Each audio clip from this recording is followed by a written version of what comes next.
जीवन का सबसे बड़ा सवाल, क्या दुख का कोई अंत है? यह सवाल हर इंसान के मन में कभी ना कभी जरूर उठता है। हम सब अपने जीवन में किसी न किसी रूप में दुख का अनुभव करते हैं, कभी छोटा, कभी बड़ा, कभी छुपा हुआ तो कभी खुलकर सामने आता हुआ। लेकिन क्या वाकई इसका कोई समाधान है, या हमें बस इसे स्वीकार कर आगे बढ़ना होता है? कौन बनेगा करोड़पति के मंच पर हम अक्सर सही जवाब खोजते हैं, लेकिन कुछ सवाल किताबों में नहीं मिलते। जैसे, क्या इस दुहक का कोई अंत है? जीवन के कुछ सवाल इतने गहरे होते हैं कि उनका जवाब न तो किसी प्रतियोगिता में मिलता है, न ही किसी किताब के पन्नों में। ये सवाल हमें खुद से, अपने अनुभवों से और अपने भीतर झांकने के लिए मजबूर करते हैं। जब हमें मनचाही चीज नहीं मिलती, कोई अपना दूर चला जाता है, या हम बीमार पड़ते हैं, दुख हर किसी के जीवन का हिस्सा है। कभी कभी ये दुख हमें तोड़ देता है, तो कभी हमें मजबूत भी बनाता है। हर इंसान अपने अपने तरीके से दुख का सामना करता है। कोई चुपचाप सह लेता है, तो कोई अपनों से बांटता है। 2500 साल पहले एक राजकुमार ने इसी सवाल का जवाब खोजने के लिए सब कुछ त्याग दिया। सिद्धार्थ गौतम, जिन्हें हम बुद्ध के नाम से जानते हैं, उन्होंने अपना सुख संपत्ति, परिवार और राजपाट छोड़कर यह जानना चाहा कि आखिर दुख का कारण क्या है और क्या इससे मुक्ति पाई जा सकती है। बुद्ध ने बताया, दुख से भागो मत, उसे समझो। जैसे डॉक्टर बीमारी को पहचानता है, वैसे ही हमें अपने दुख को स्वीकारना और उसकी जड़ तक पहुंचना होगा। जब हम अपने दुख को समझते हैं, तभी हम उसके समाधान की ओर बढ़ सकते हैं। यह समझ ही पहला कदम है। तो चलिए बुद्ध के 4 आर्य सत्य को समझने की कोशिश करते हैं। ये वो सच हैं जो हमारे सबसे बड़े सवाल का जवाब देते हैं। क्या आप तैयार हैं? शुरू करते हैं जीवन को समझने का यह सफर, जहां हम जानेंगे कि दुख क्या है, क्यों है और इससे मुक्ति का रास्ता क्या है। हंस, बुद्ध का पहला आर्य सत्य जीवन में दुख है। यह एक ऐसी सच्चाई है जिससे हम सब कभी न कभी टकराते हैं। जीवन में चाहे कितनी भी खुशियां हों, दुख का आना तय है। इसे स्वीकार करना ही पहला कदम है। जब हम इस सच्चाई को अपनाते हैं, तो हम खुद को और अपने अनुभवों को बेहतर समझ पाते हैं। जन्म, बुढ़ापा, बीमारी, मृत्यु, इन सब से कोई नहीं बच सकता। ये जीवन के हिस्से हैं जिनसे हर इंसान को गुजरना पड़ता है। दुख सिर्फ बड़ी घटनाओं में नहीं, छोटी छोटी बातों में भी है। जैसे मनपसंद चीज न मिलना, किसी अपने से बिछड़ना या उम्मीदें टूट जाना। ये छोटी बातें भी हमारे मन को गहराई से छू जाती हैं। अक्सर हम दुख से भागते हैं, लेकिन उसे स्वीकारना ही हिम्मत है। जब हम अपने दर्द को पहचानते हैं, तभी हम सच्ची मजबूती पा सकते हैं। जब तक हम समस्या को मानेंगे नहीं, समाधान कैसे मिलेगा? स्वीकार करने से ही बदलाव की शुरुआत होती है। बुद्ध हमें डराते नहीं, बल्कि आईना दिखाते हैं। जीवन में उतार चढ़ाव आते रहेंगे। यह समझना जरूरी है कि दुख भी जीवन का एक अध्याय है जो हमें आगे बढ़ना सिखाता है।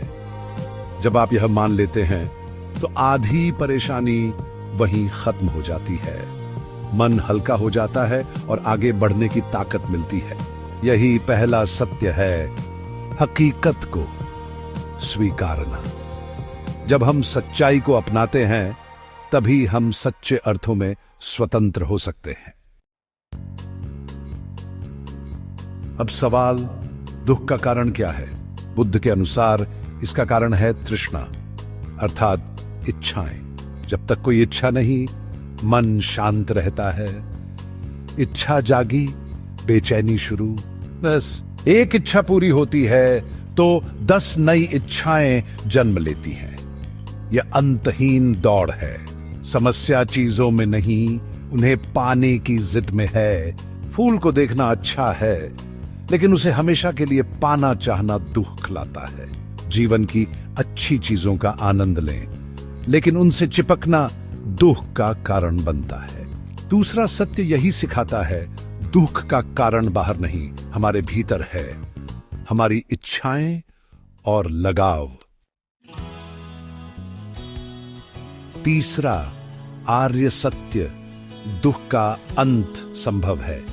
बुद्ध ने बताया कि जैसे हर रोग का इलाज होता है, वैसे ही दुख का भी इलाज है।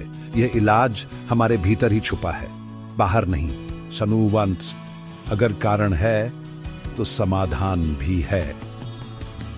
जब हम अपने दुख के कारण को समझ लेते हैं तो उसे दूर करने का रास्ता भी मिल जाता है। जब तृष्णा की आग बुझती है तो दुख भी खत्म हो जाता है। इच्छाओं की जड़ें जितनी गहरी होती हैं, दुख भी उतना ही गहरा होता है। बुद्ध ने इसे निर्वाण कहा, मन की परम शांति। यह वह स्थिति है जहां मन पूरी तरह शांत और संतुलित हो जाता है, जहां कोई बेचैनी नहीं रहती। निर्वाण कोई स्वर्ग नहीं, बल्कि मन की वह अवस्था है जहां इच्छाएं शांत हो जाती हैं। यह एक आंतरिक अनुभव है जो हर किसी के लिए संभव है। जब मन झील की तरह शांत हो, तब असली सुख और शांति का अनुभव होता है। यह शांति बाहर से नहीं, भीतर से आती है। ये सत्य हमें उम्मीद देता है। हम अपने दुखों के गुलाम नहीं हैं, हम उन्हें खत्म कर सकते हैं। हर इंसान के भीतर यह शक्ति है। और यह कैसे संभव है? इसका रास्ता है बुद्ध का चौथा आर्य सत्य, अष्टांगिक मार्ग, जो हमें मुक्ति की ओर ले जाता है। चौथा आर्य सत्य, दुख से मुक्ति का रास्ता है अष्टांगिक मार्ग, यानी 8 कदमों का रास्ता। ये 8 कदम है: सही समझ, सही इरादा, सही वचन, सही कर्म, सही आजीविका, सही प्रयास, सही सजगता और सही ध्यान। सही समझ, चीजों को जैसा है वैसा देखना। सही इरादा, मन में करुणा और प्रेम रखना। सही वचन, सच बोलना, गलत बातों से बचना। सही कर्म, किसी को नुकसान न पहुंचाना।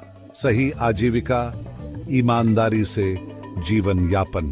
सही प्रयास, अच्छे विचारों को बढ़ाना। सही सजगता और सही ध्यान, हर पल जागरूक रहना और मन को एकाग्र करना। ये सब मिलकर जीवन को बदल सकते हैं। बुद्ध ने मध्यम मार्ग यानी संतुलन का रास्ता बताया। अटेंस पुडिमुन सुमंधो, न तो कठोर तपस्या, न ही भोग विलास। जैसे वीणा के तार को सही तनाव में रखना जरूरी है, वैसे ही जीवन में संतुलन जरूरी है। शरीर का ध्यान रखो, लेकिन इच्छाओं के गुलाम मत बनो। मेहनत करो, लेकिन फल की चिंता में मत उलझो।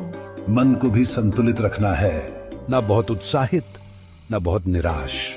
इस संतुलन के साथ करुणा भी जरूरी है, दूसरों के दुख को समझना और मदद करना। संतुलन और करुणा, यही 2 पंख हैं जिनसे हम मुक्ति की ओर उड़ सकते हैं। 6 लाइन्स।